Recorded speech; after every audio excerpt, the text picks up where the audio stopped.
केली त्यासाठी।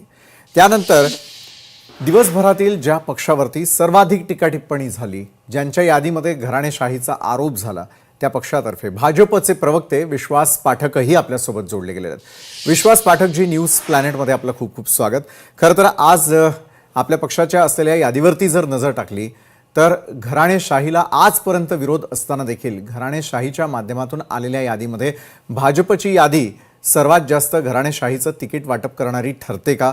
तुमचं या संदर्भातलं विश्लेषण काय आहे? तर दुसरीकडे निष्ठावंतांचं काय? वर्षानुवर्षे त्यांनी पक्षाला दिलेला वेळ, त्यांचं आयुष्य याचं कुठेतरी तिकीट वाटप करताना विसर पडतो का? विश्वासजी। विशालजी, खरं तर भारतीय जनता पक्षातर्फे अधिकृत यादी विशेषतः मुंबईची बीएमसीची अजून जाहीर झालेली नाहीये। त्यामुळे अनेक नावं जे चर्चेला जातात आहे ते नाव तुम्हाला दिसणार नाही। त्याचे कारण असं आहे की माननीय मुख्यमंत्री देवेंद्रजी फडणवीस यांनी घोषणा केलेली आहे की जे वर्तमान आमदार, खासदार, मंत्री आहेत त्यांच्या मुलांना तिकीट दिल्या जाणार नाही।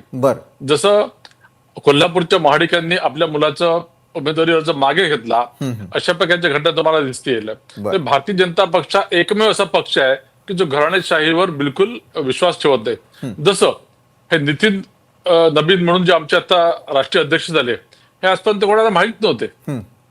व्हेरॅज घराणेशाही कशाला म्हणतात की मोतीलाल नेहरू, जवाहरलाल नेहरू, इंदिराजी, नंतर राजीवजी, राहुलजी, सोनियाजी, प्रियंकाजी, ही घराणेशाही झाली। तिकडे शरद पवार, नंतर मग सुप्रिया सुळे, ही घराणेशाही झाली। किंवा आदित्य ठाकरे, उद्धव ठाकरे, राज ठाकरे, त्यांचे चिरंजीव, ही घराणेशाही झाली।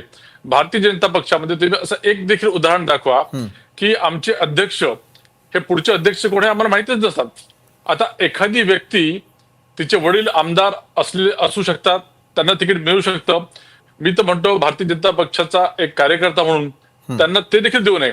मात्र कधी कधी निवडणुका इज ऑल अबाउट विनेबिलिटी। तर विनेबिलिटीसाठी तुम्हाला जर काही तडजोड करावी लागली तर ती करणं देखील आवश्यक असते, अपरिहार्य आहे। मी त्यांचं समर्थन करत नाही, कारण शेवटी तुम्हाला देशासाठी, राज्यासाठी किंवा शहरासाठी जर बदल आणायचे असतील तर तुम्हाला सत्तेला तुम्ही पादाक्रांत करणं हे अतिशय आवश्यक आहे। त्यामुळे या गणितामध्ये, विनेबिलिटीमध्ये हे देखील आवश्यक असतं।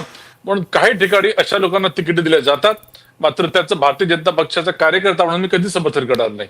बरोबर आहे विश्वास पाठकजी, आपण दोन्ही मतं सांगितली। एक म्हणजे भाजपचे प्रवक्ते म्हणून देखील, आणि काही गोष्टींचं तुम्ही समर्थनही करत नाही।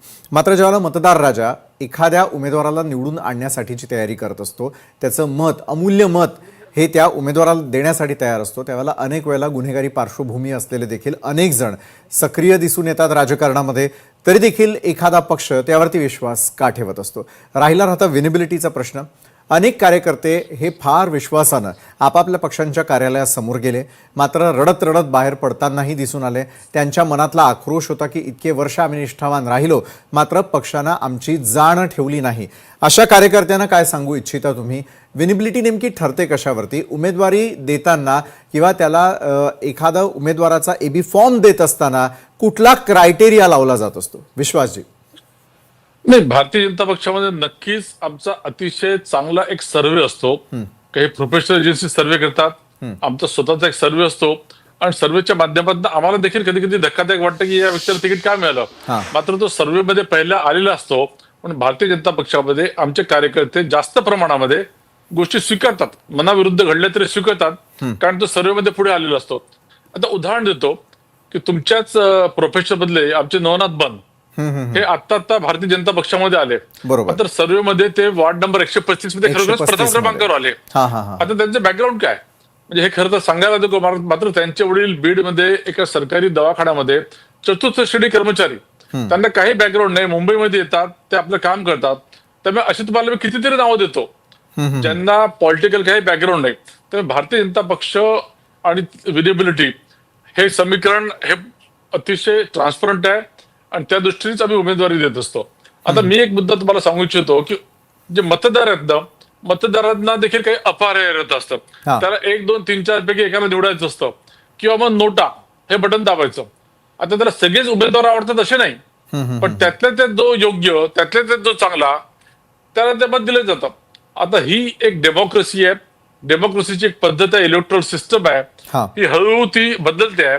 परंतु ते जोपर्यंत दोषमुक्त होत नाही तोपर्यंत या गोष्टींमध्येच राहून आपल्याला एक चांगलं सरकार देण्यासाठी जे जे करावं लागतं ते करणं भाग असतं.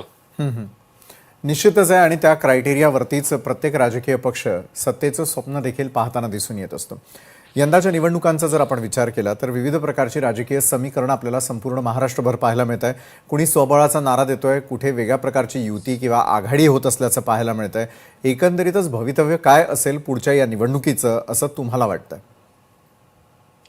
नाही, निवडणुकीचं भवितव्य चांगलंच आहे. शेवटी काय की ही एक प्रोसेस आहे. इलेक्शनची ही जी एक महिन्याची प्रोसेस आहे, ही प्रोसेस आपल्याला जरा वेदनादायी वाटते, पेनफुल वाटतं. मात्र एकदा ती प्रोसेस पूर्ण झाली, एकदा सरकार स्थापन झालं, तर मग भारतीय जनता पक्ष किंवा आमचे सहयोगी पक्ष आहे ते ज्या प्रकारे केंद्रामध्ये राज्यामध्ये काम करतात हे जनतेने पाहिलेलं आहे. त्यामुळे डबल इंजिन सरकारचा काय फायदा होतो हे महाराष्ट्राने पाहिलं. आता आम्ही ट्रिपल इंजिनचा नारा दिलेला आहे. त्यामुळे लोकल बॉडीज मध्ये देखील तुम्ही भारतीय जनता पक्ष किंवा मित्र पक्षांना जर निवडून दिलं तर थेट मोदीजी जे म्हणतात ते खालपर्यंत त्या योजना राबवता येतील, की तुमच्या मनामध्ये जे काही हे केंद्रापर्यंत आपल्याला पोहोचवता येईल. मला असं वाटतं की सध्या जे काही चालू आहे हे अतिशय पॉझिटिव्ह असं चित्र आहे. देशामध्ये अनेक बदल घडतात आहे आणि तरुण मतदार हा खरोखरच ट्रान्सपरंटली इंडिपेंडेंटली मतदान करतोय. बरोबर आहे. विश्वासजीत, जाता जाता एक शेवटचा प्रश्न मला आपल्याला विचारायचा आहे आणि तो म्हणजे असा की तुम्ही आता मगाशी म्हणालात की ज्या प्रकारची यादी आम्ही आता प्रेक्षकांना दाखवतोय की भाजपची अधिकृत यादी येणार, अनेक नावं त्यामध्ये नसणार, मात्र कुठल्या प्रकारचे सरप्राइजेस असतील, जसं नवनाथ बनी यांचं तुम्ही मगाशी उदाहरण दिलं की वॉर्ड क्रमांक 135 मधून त्यांना उमेदवारी देण्यात आलेली आहे. त्यासाठी ज्यावेळेला तुम्ही सर्व्हे केला असेल, इंटरनल सर्व्हे असेल, त्यावेळेला नंबर 1 म्हणून ते त्या ठिकाणी निवडून आलेले असतील, त्यामुळे पक्षानं त्यांना उमेदवारी दिलेली आहे. आणखी असे धक्कादायक कुठल्या प्रकारचे निकाल किंवा नावं समोर येण्याची शक्यता आपल्याला वाटते? काय तुम्ही एक्सक्लुझिव्ह आमच्या प्रेक्षकांना सांगू इच्छिता?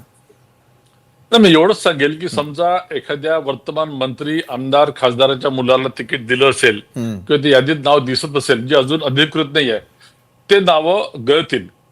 आणि जो काही आम्ही क्रायटेरिया ठरवला आहे त्या क्रायटेरियाप्रमाणे जे जे सर्वेमध्ये नंबर 1 आलेले आहेत ते सर्व तुम्हाला त्याच्यामध्ये दिसतील. आज आमच्यातले जे काही नावं पुढे आलेले आहेत याच्यामध्ये भारतीय जनता पक्ष म्हणून अतिशय अशी पॉझिटिव्ह अशी एक रिॲक्शन आहे. लोक अतिशय खुश आहेत की निवडणूक उमेदवार निवडताना अतिशय योग्य ती काळजी देवेंद्रजींनी त्यांच्या टीमने घेतलेली आहे असं ते दिसत आहे. नक्कीच. धन्यवाद विश्वास पाठकजी, तुम्ही आमच्यासोबत इतकं सविस्तरपणे सांगितलं आणि आमच्या सगळ्या प्रेक्षकांपर्यंत प्रत्येक पक्षाची नेमकी बाजू काय असते, कशा प्रकारे त्यांच्यात उमेदवार निवड केली जात असते, उमेदवार निवडून आल्यानंतर पुढची प्रोसेस आणि व्हेनेबिलिटी नेमकं कशा प्रकारे हे सगळे क्रायटेरियाज पाळले जात असतात त्याविषयी आपण सविस्तर चर्चा केलीत. धन्यवाद.